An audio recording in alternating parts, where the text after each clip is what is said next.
Hey there, welcome to our online service here at E-Free Church. I am Omar and I am the associate pastor here, and I am joined by Lori Heil, and we're just glad that you're here with us today. Yes, thank you so much for joining us. I want to encourage you right now to download our E-Free Church app. Through the app, you can fill out a Connect card, which allows us to know that you're here today, how we can pray for you and support you. And then secondly, it's a great way for you to give us a gift. All of your financial contributions go towards sponsoring and supporting our ministry, so we really appreciate that. Yes, thanks, Lori. And today we have a special announcement to make. We are 1 week away today from our Go Serve Week. This is something we've been talking about for the last month or so, where as a church, we're going to go out into our community and serve our community in whatever way you decide to do. And as a way to help this out, as a church, we're giving $100 to the first 30 groups who sign up. And the way to do that is very simple. And let me show you. So if you go to our app, you click on our app, you're going to see front and center of Go Serve Week. You click on that icon there, and it's going to take you to where you can register your group. And once you fill that out, we will get in touch with you about how you can get that $100. And once again, we're so excited about this, and we're encouraging everyone to participate in our Go Serve Week 1 week from today. So for those of you that have questions, I wanted to touch on a few of those. If you're wondering what is a group, well, that's really anyone you want to gather up to serve with you. It can be as flexible as your own family, as a few friends, or if you are part of a small group, go ahead and serve with them. And if you need ideas, we've already come up with some with our strategic partners, but feel free to come up with your own. If you see a neighbor with a need, go ahead and see if you can meet that need. So we just encourage you to pray about it and then see where the Lord might lead you in terms of where you can serve in our community. That's right. Thanks, everyone. We hope that you are able to be a part of Go Serve Week.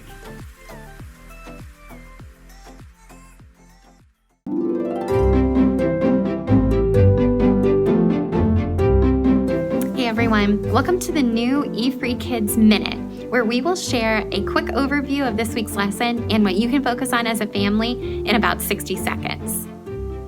This week in our lesson, the Apostle Paul is at it again with another missionary journey. On this adventure, some pretty major events happen, including how Paul and his buddy Silas commanded a fortune-telling spirit to come out of a young girl. Her employers were so angry that they threw Paul and Silas in prison. Late that night, God sent a violent earthquake to shake the chains off of the prisoners. To hear the rest of our story, watch the Bible video as part of the Gospel Project for Kids curriculum. You can find this on the Lifeway for Kids app, which is free to download from your favorite app store. As you experience the lesson with your kids this week, focus on how it's Christ's power at work in people's lives that lead them to God. Just like with Paul and Silas, it wasn't all on them. God was already at work in the hearts of the people that he placed in their path. God just wants to use us to open the door for others to know him. Thanks so much for joining us, and we'll see you next week on Facebook with more ways to connect with our community. You can find the E-Free Kids Facebook group by going to our E-Free Church page, clicking More, and searching Groups.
To the end, it will always be, it's always been you, Jesus. Jesus, nothing else matters. Nothing in this world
to the end, it will always be, it's always been you, Jesus.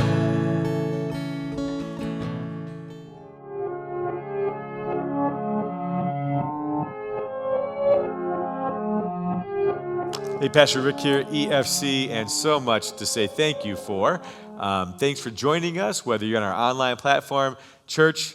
Thanks for being here. Hey, for those of you who are in right now the worship center, and you can tell I'm not here, it's kind of one of the little advantages of going digital is my wife and I planned a little time away to visit our son. He moved out to Denver, Colorado about almost a year ago.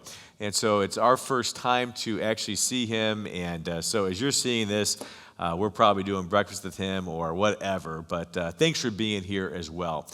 Just to let you know that we'll talk more in the future. Just kind of plant a seed as things begin to change here in Illinois and mask and all that fun stuff. We as a staff have been talking about it. And we'll share what we're thinking here probably in the next week or so about a little bit of some transition here for us here at eFree. So hope you had a great Mother's Day, and I really appreciated that video the gals did and the panel discussion. If you want to see that, just go to YouTube and look up our site, eFree Church, and you should be able to find us. And as always, feel free to share that. I think the gals did a great job, great message, and great encouragement in a real way for moms and for women, just across the board during this difficult time. So what we're going to do today is we're going to talk about this issue that I think is really important as we continue the series on the Great Reversal. I probably should say one more thing too, is I am right now in extreme back pain. It's been years since I've had this much back pain.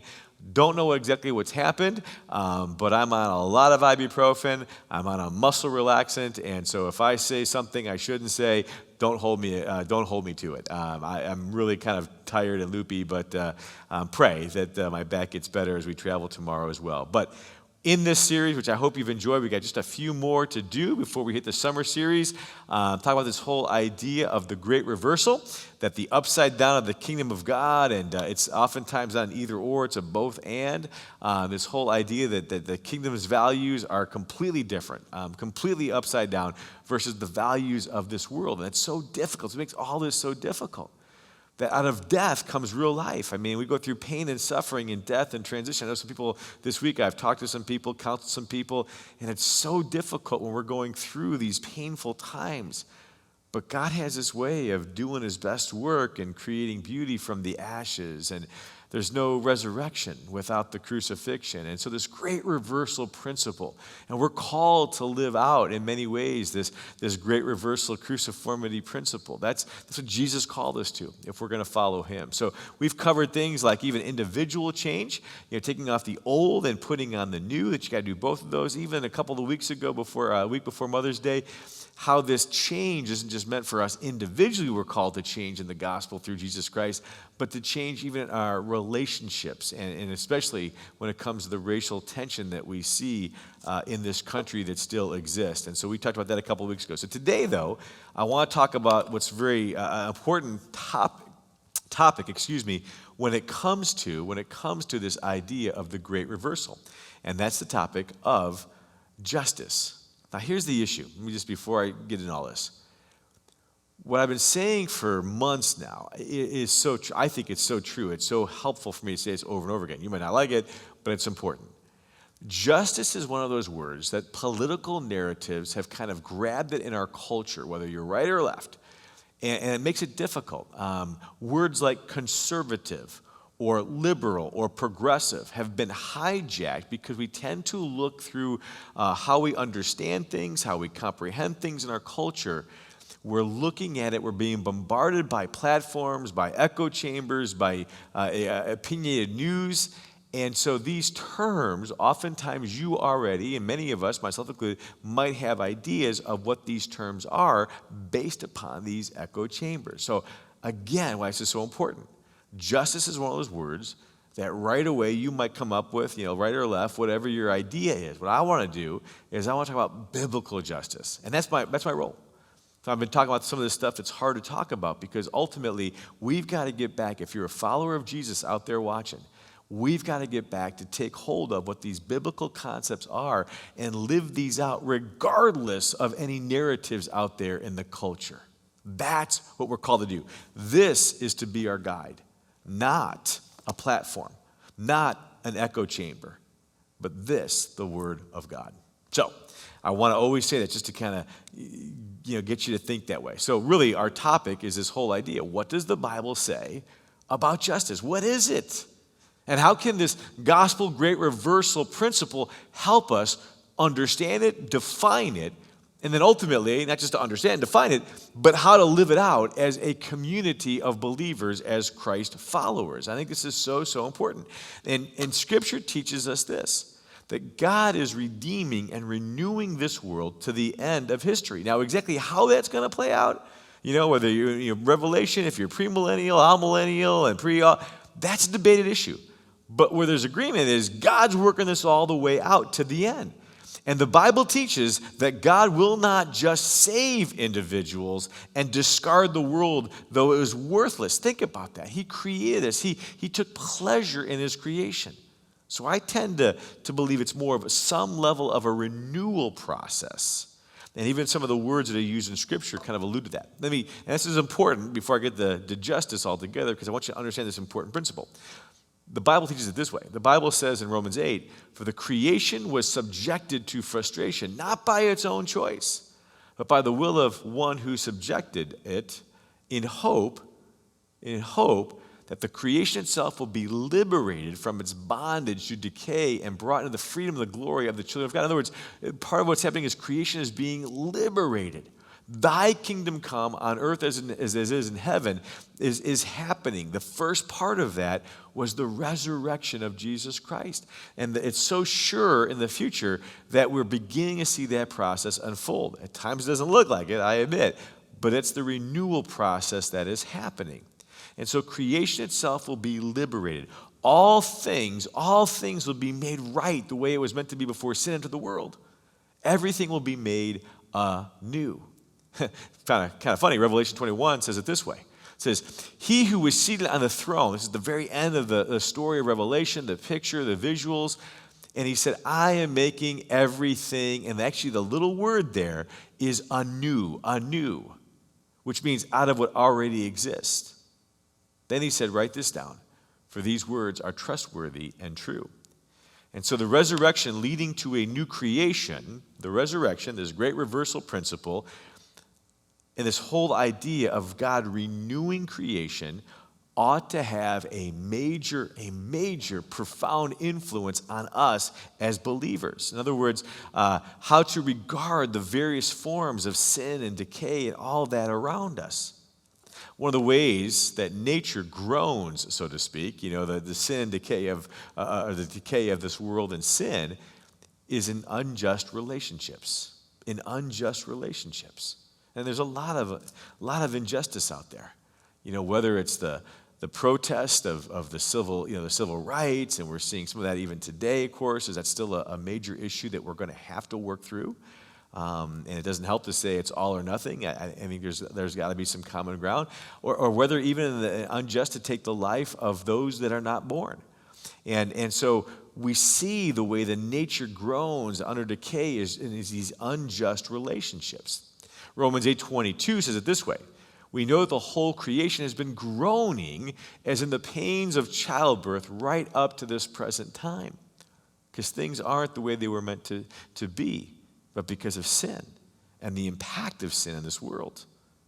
And so we as followers of Christ are not to be passive in the face of injustice.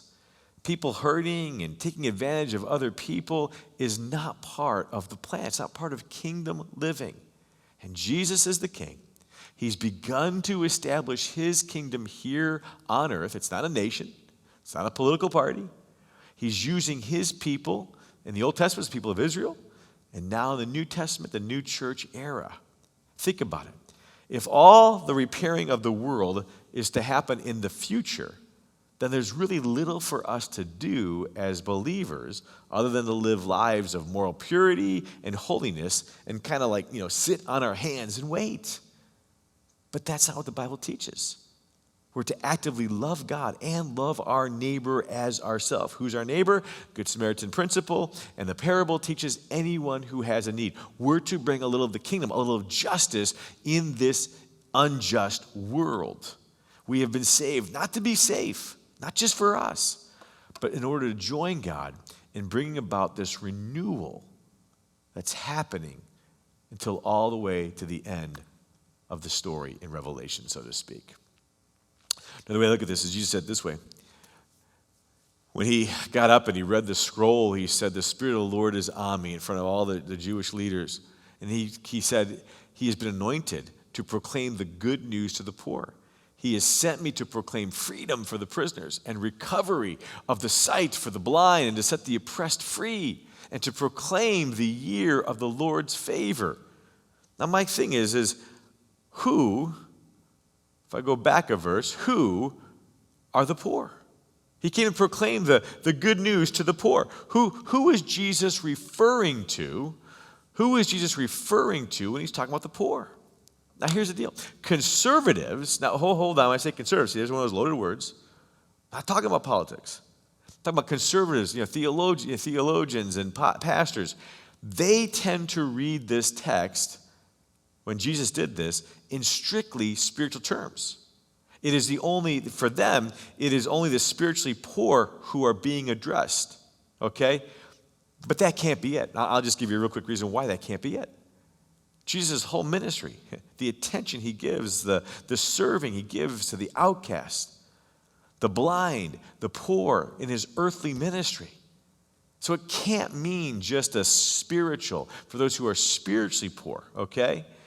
Now, the liberals, there's liberals, not talking about politics, a little bit more on a sign that leads towards progressive and liberal theology, they might read it as Jesus referring entirely to social and economically poor, the poor and oppressed. That he came to lift the poor up and put down the rich, okay? But this also falls short. Because if Jesus came just to liberate the poor, if he just came to liberate the poor from economic poverty and systematic, injustice, that wouldn't explain. or I'll say it this way. That can't be true, because otherwise, if it was all about that, why didn't he just create a nation? Make the nation just? Why didn't he, a political campaign or a military campaign and just make everything right? Well, he didn't do that. I think the answer is found in the great reversal paradigm, the heart of the gospel. I like the way Tim Keller, who obviously has had a lot of influence in my thinking, in his writing, his teaching, says this way, one of his books I was reading on this recently, said, so the paradigm of the great reversal requires that we be saved through spiritual poverty. So there is an aspect of the conservative theology, absolutely, that we are saved through the riches of Christ, what he's done for us. However, like what Tim goes on to say, the experience opens up believers' eyes to the needs of the economically weak and the poor and the oppressed around us. It's not an either or, like I keep learning in my own journey for truth. It's typically kind of wedded together in a complex way. It's not either or, it's both and. It's both and. So when Jesus says he came to give the blind to sight, he means that, not just spiritually, figuratively speaking, but even physically. It's both and. And this is the model and the paradigm of the great reversal that leads us to personal faith, but it also orients us to love and to care for the oppressed, for the poor, for the brokenhearted. And isn't that exactly what Jesus did back then and even today? So, interesting. I'll get to some practicals here in a minute. That's always been his plan, was to create people who would live out these principles, these kingdom principles and laws to impact other people. Back in the Old Testament, he gave the people of Israel the Big Ten, so to speak, those laws. Well, that was always meant to be a witness. They were always meant to live a certain way. That's why he gave them those principles and those laws so that it would attract others to him. Deuteronomy chapter 4 says this way in verses 5 and 6. See, I've taught you decrees and laws of the Lord my God, commanded me, so that, in order that, you may follow them in the land that you're entering to take possession of it. So to follow, he gave you these laws, this doctrine, these kingdom principles, not just for you to understand, but look what he goes on to say. Observe them carefully. For this will show your wisdom and understanding to the nations. What nations? The nations they were entering into. And when they hear about all these decrees, they will say, surely this great nation is wise and an understanding people. They'll rise above of the fray. There's something about them that's unique and special. God's still looking for people to do that, to be more salt and light in this divisive, angry culture we live in. So, this means that as Christians today, drawing from the Old Testament or from the New Testament, we must pursue biblical justice regardless of the narratives that are being spun out there in our land. I would even say, especially in light. That's why I'm motivated and passionate to speak about this, to help Christians think more biblically about these important topics, like whether it's race and getting along and how to work together in our relationships, what it looks like to pursue that individually, the great reversal principle in relationships, or as ourselves as individuals, or even this topic of justice. So let's get real practical. Write this down if you're taking notes, okay? Those of you obviously in the worship center, same thing too, okay? Biblical justice is marked by at least these 4 aspects, okay? So just write that down real quick. 4 aspects of biblical justice. This is not a complete list, okay? But I think it's a list that's a good start for us to understand justice, so therefore we can live it out, so that we can live it out to be salt and light. Number 1, justice is equal treatment for all people. That's what it means. Equal treatment for all people. And this isn't just new to New Testament and Jesus. You know, I know Old Testament stuff, those of you maybe aren't Christians or don't have a lot of Bible knowledge, man, you look back at the Old Testament, some of that stuff is kind of crazy, kind of weird, it's hard to understand. I get that. But one of the things that we forget is that part of it, the whole idea of the law to be a blessing to all nations, it was always there, always was meant to be there for the people of God, still is today. And including to treat all people justly, equally. Leviticus, that really strange book in the Old Testament, God says it this way: you are to have the same law for the foreigner and the native born, for I am the Lord your God. You look in the context of that, it's all about treat people equally. And I'm telling you, this was radical, a unique way of looking at things when compared to the surrounding cultures, okay? There must be equal treatment, not only in race, nationality, but even class, I believe, is when it comes down to some of the scriptural principles. I mean, for instance, let me just give you an instance here. Part of it is treat people equally. The Bible, I hope you know, prohibits bribery, okay?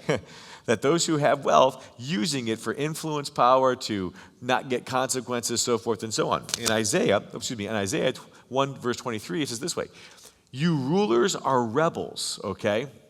So the prophet is talking to the leaders, the political leaders and the spiritual leaders, so to speak, of his nation. He says, you rulers are rebels. You partner with thieves, for you all love your bribes and you chase after gifts. And you don't defend the cause of the fatherless, the orphan, or the widow. For those cases don't even come before them. What is he talking about? Back in those days, it's the main reason that the Jews were actually judged as a nation, okay, is that they weren't treating people equally and fairly. They weren't living out a just people of God to be that salt and light for other nations. They allowed themselves to fall in the trap of sin. And one of the biggest ones is greed and power. When you get there, using it for your advantage, and without even realizing it sometimes realizing it, pushing others down. So the widows wouldn't even get cases because who cares about the widows? They're poor. They're probably going to die in a while anyhow. No big deal, right? Or the fatherless, the orphans. They just would go onto the edge of the towns and the villages, and people didn't care about them. Never are we called to be like that as followers. I wrote down, bribery disadvantages the poor and the less wealthy. People with less money will not be treated the same as people with money. Back then, are you surprised? Same thing today. And if bribes and kickbacks are system features for our government, for commerce, business, politics, it's not right. As a Christian, we must stand against it.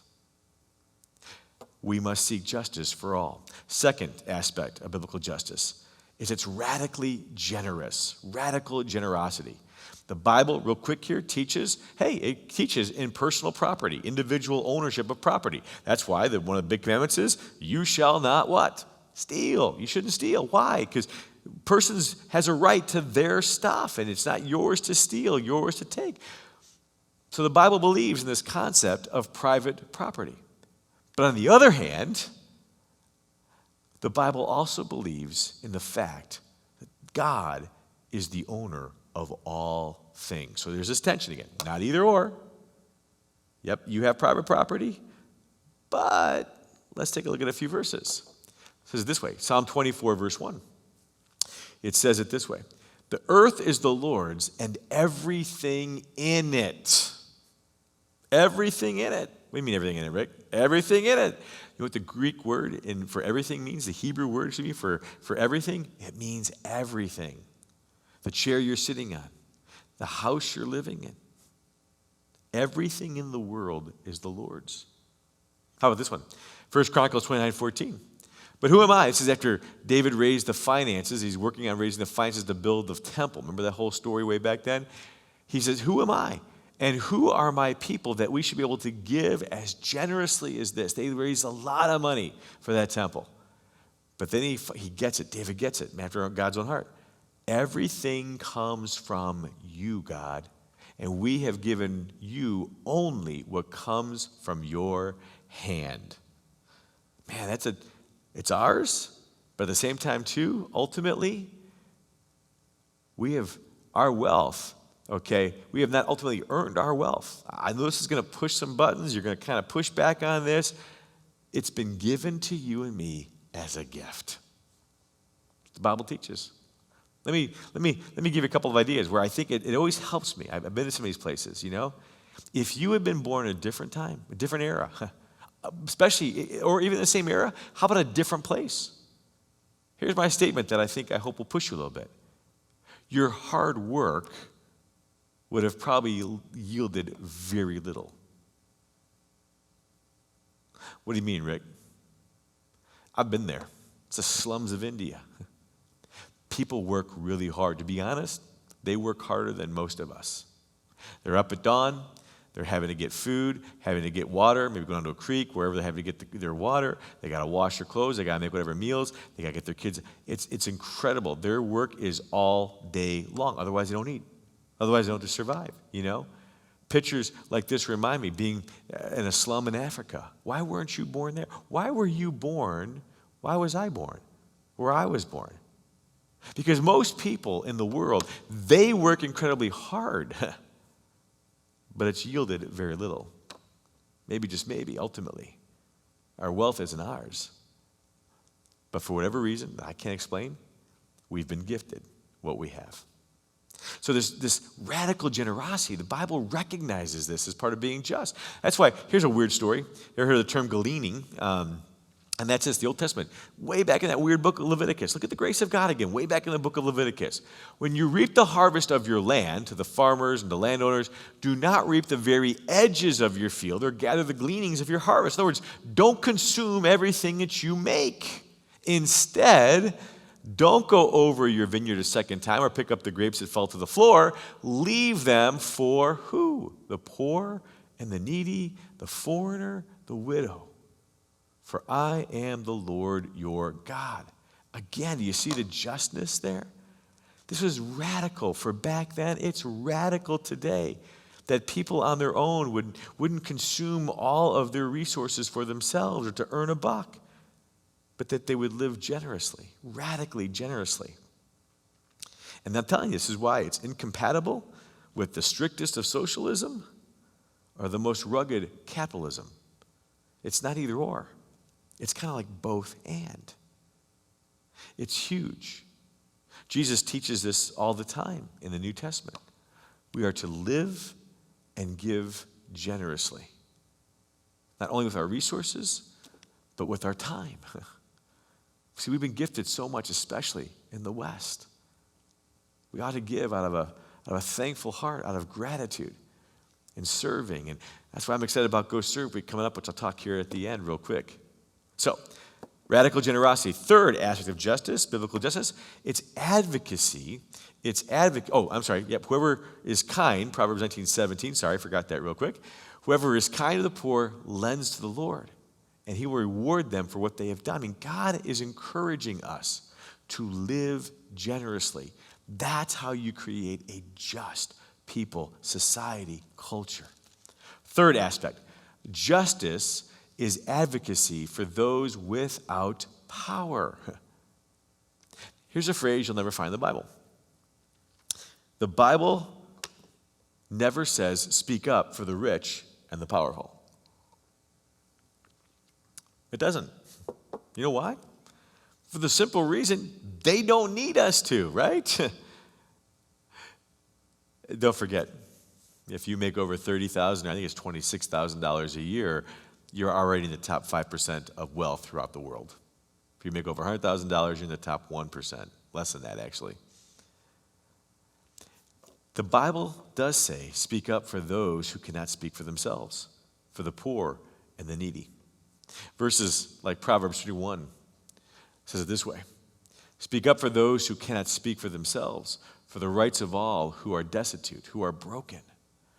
The wealthy, the rich, we already have so much. We can afford enough. He says, speak up and judge fairly, he goes on in verse 9, and defend the rights of the poor and the needy. This is all part of God's heart. All part of thy kingdom come, thy will be done on earth as it is in heaven. He goes on to say things like this, don't exploit the poor, okay, because they're just poor. And do not crush the needy in court.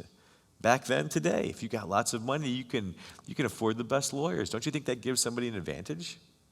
And back then, those who couldn't afford, testimony or good lawyers, they would be crushed. The poor, the widows, the immigrant.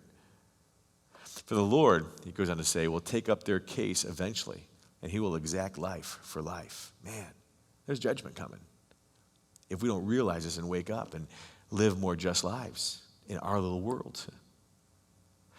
Fourth, my time here. Justice is both a corporate and an individual responsibility. There's corporate aspects to justice as well as individual aspects when it comes to justice. I wrote my notes, justice is about giving people their due, all people their due. It means advocating, though, especially for those who are oppressed and poor. You saw some of those verses. And advocating for human rights, as we are all human beings made in the imago Dei, the image of God.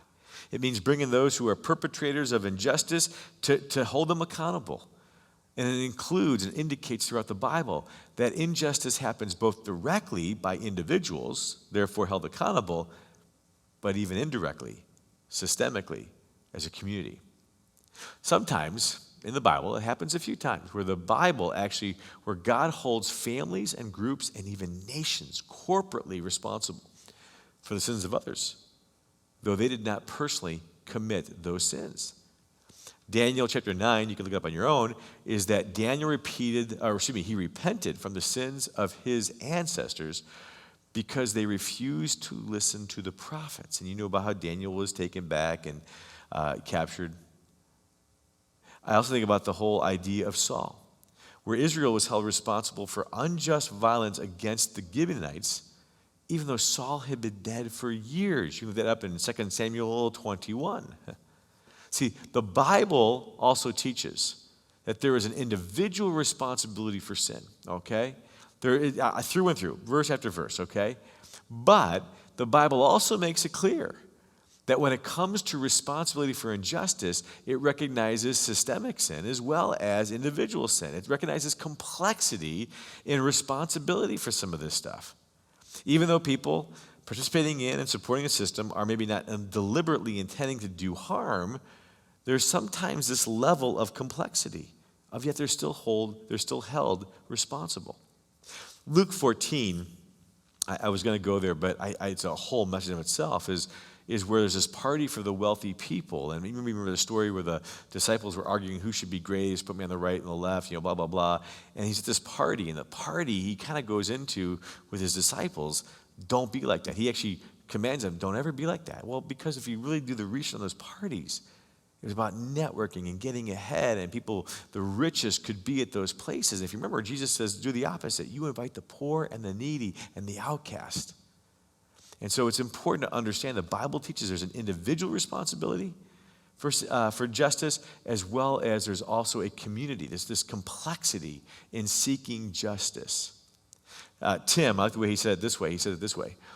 For the biblical view of injustice gives full weight to both personal responsibility and social responsibility with social structures, while being based on a rich understanding of human life that goes well beyond the world's alternative views. In other words, the Bible does not reduce poverty and injustice to either just individual actions, their choices, and doesn't just totally solely look at the systemic social structures. It's not an either or.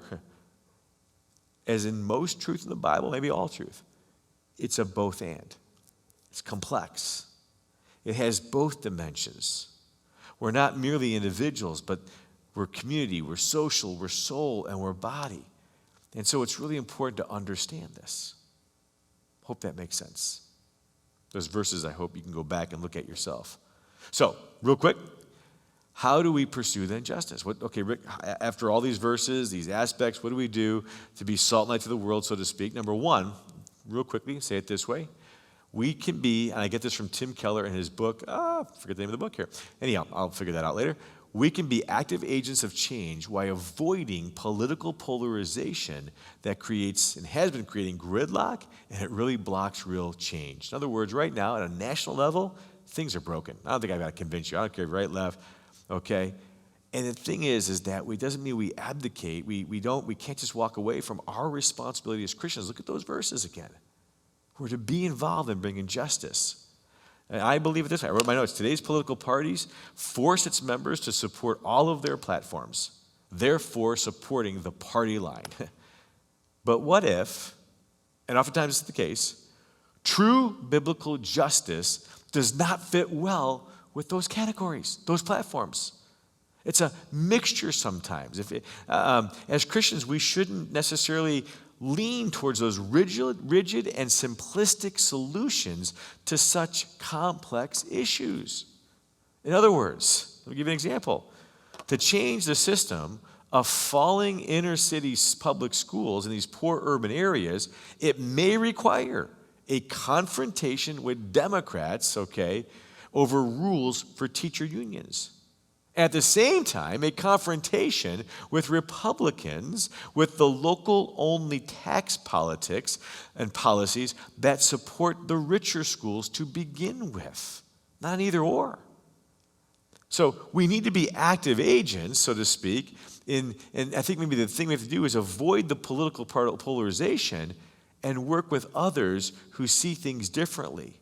Especially, as I'll get to in a moment, in the local arena of bringing justice. Because the Bible commands us to care for the poor and welcome the immigrant. But oftentimes it doesn't tell us exactly how to do that, which leaves open this general equality, but how do you play that out? That's where we got to work together, pray together, and work with those who advocate for justice. And maybe they're not Christians, but is there some common ground we can find to work with that? Because we're called. We're called and commanded by God. Go back to some of those verses. It's just a touch in a drop in the water. So, second, I think it's really important, though. I agree with Tim on this a lot. Is identify ourselves as believers as we work and partner with others for justice. Because one of the greatest weaknesses of our secular society today is there's no longer a moral compass to support moral ideas. And so obviously, for us as Christians, that's the strong motivation to make sacrifices, whether it's our time, our talents, our money, that are necessary to create a more just and humane society. What motivates us isn't just for ourselves. What motivates us to love our neighbor is Jesus and the gospel and his resurrection. For God so loved the world that he gave his one and only Son. We're called to be givers, not takers, givers in this society. To be salt and light. And we have the resources and the ability to live out our faith in this fallen world. It's important to identify as a Christian then, in love, not in pompous and arrogance, but in love over time. I'm doing this because Jesus did this for me. I can't help but do this for those who are hurting and the oppressed and the poor. Third, focus on justice issues more locally than at the national level. Because I'll tell you, here's my little opinion. It looks like going forward, our national politics are no longer functioning properly through compromise, through working together, and making it more win-win for the constituents, for the greatest number of people. Instead, it's all been transformed into these platforms for the individual leaders to speak and rally their base and their support for their power, for the corporate world, for leaders or other legislators. And to be honest, I've been thinking a lot about this. More gets done at the local level anyhow. Concentrate on local things like the public schools, public housing, or other local projects. And ultimately, I think that's where we can do our best work for justice and bring a little bit of thy kingdom come, thy will be done on earth as it is in heaven. The resurrection reminds me God has not given up this world. He wants to renew it, make it the way it was to be before sin entered the world. I don't know how it's all going to happen. I don't know how it's all going to work out that way. But his rising affirms, his new body affirms the material. God created all this. He's not going to burn it and destroy it, but he wants to renew it. That's why the resurrection guarantees that renewal is certain, regardless of what you think about the end times. Renewal, however it's going to happen, it's so certain. And as a result, the modeling and the teaching of the gospel of Jesus Christ is great reversal. Don't just think about yourselves. That's the world value. What's in it for me? That's the world value. What do I get out of this? That's the world value. But instead, the kingdom value is he humbled himself and became obedient to death, even death on a cross. For the Son of Man did not come to be served, but to serve and give his life away for many. That's what we ought to be doing as his followers. It guarantees that renewal is certain. So as Christians to work now on what is wrong and what's unjust. And there's so many things that are wrong and unjust. I know that you know that. Our part is to help bring a little of God's kingdom to our little world. And we do that by helping taking care of those, to serve those. That's why this is so important. I know Omar and Lori have mentioned it through Staff Hope, whether on live services or whether on digital. That's why this is so important. What we want to do is take the whole week. Groups are already I'm seeing some great responses. If your group hasn't, or you as an individual or family, we're going to help you. We're going to give you $100. Say, here you go. Figure out a way to make a difference in those who are hurting and broken, maybe in our own community. One group is going to actually get together and they're going to pool their resources plus our gift to them, and they're going to actually create a garden for anybody who has a food need. And they want to somehow figure out how to do that throughout most of the year to produce, and they can come and get a part of that just to partake in that. Another group of ladies is actually, I've heard that they're trying to figure out if they can create a kind of for our single moms and single moms in this community, okay, take care of those. It's difficult. Where they're going to create a kind of a garage sale where they can actually come and we'll have different things there for them here, maybe at the church. And that's still in the drawing, kind of making that all, putting that all together. But the whole idea of taking care of those who don't have much. And how do we help them and encourage them and feed them and give them clothing? Man, this is the church. This is the way that we're going to change the world. It's not through politics. Never has been, never will be. So when people like you and me get so on fire for Jesus and what he's doing, and his kingdom come, thy will be done on earth as in heaven, that we can't help but live out our faith in a way that brings some relief and renewal to the people who need it the most. Let's be those people. Church, join us. Small groups, get involved. If you're not in a group, as a family, as a couple. The details are all Omar and Lori took care of that. Maybe for the live services, as the host comes back up and closes, reiterate how you can do that, how you can apply for that, because we want to be that kind of a church. That we're known for what we're for more than what we're against, and we're for people. And for the love of Jesus to be lived out in front of them and for them so they can see there's a better way. that there is justice, that we live this out because love compels us. Heavenly Father, thanks, Lord, for this evening. Thanks, Lord, for this day. I pray for everybody who's been listening to me, Lord, whether it's on our online platform. Just so thankful for each and every person who call E-Free Church their home. I ask a blessing. Lord, I pray this message would inspire them, encourage them. My temptation in my life sometimes is to live too much for me.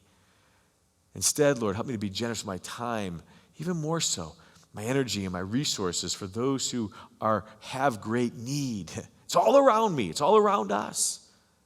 Help me to open our eyes to see it and to meet that need. And especially for this Go Serve Week. We love you and pray this in Jesus' name. Amen. Thank you for listening. Have a great week.